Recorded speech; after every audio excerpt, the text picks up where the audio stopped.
Well, guess what time it is? It is time to go on the docket with attorney John Patrick Dolan as he breaks down all your legal news.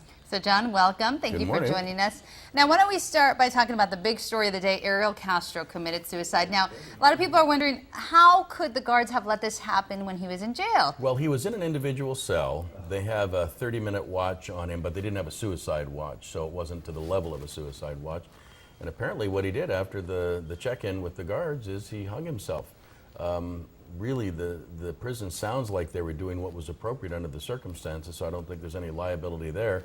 There's some people who would argue that he has cheated people out of, serving his time, but frankly, this is one of those sad situations where who knows what his motivation was, but if he was a control freak, as they say, certainly exercised the last ounce of control insofar as his own life, and it's over now. The young ladies that were the victims obviously have to move on from this. I don't think there's a lot of sympathy for him.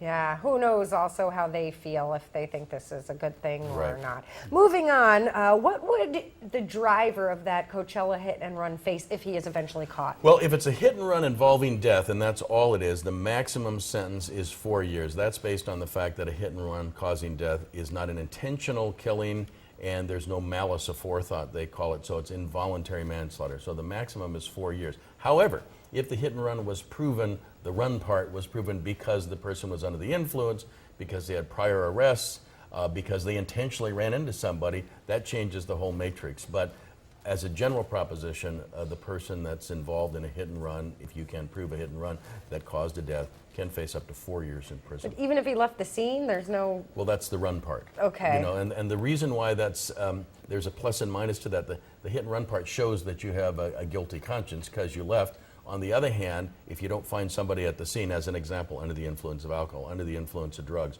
or in some form or fashion something that aggravates the fact that an accident caused a death, then you can't do much more than charge them with hit and run causing death, and the maximum is under an involuntary manslaughter, 34 years. Now, the last thing we wanted to talk about is jury duty, and I found it kind of interesting because in all my years of living here, now 31 years, I've never gotten a jury service summons, and all of a sudden I get one this week. So I'm kind of curious, how do they choose who they call into jury duty, and how come some people get it all the time, and then some people it takes years before they get called to jury duty? So I'm curious about that. It's a bit of a mystery. First of all, we are told that they use voter rolls and they cross-reference that with DMV records, and that's how you end up on the rolls. And once you come, it seems like you're in the system, and you'll get a call every year or 2 years, depending upon whether you serve or just called and dismissed. I want to emphasize, however, jury duty is something that is an obligation of citizenship. We only have 3 things that we can do as citizens: serve in the military, vote,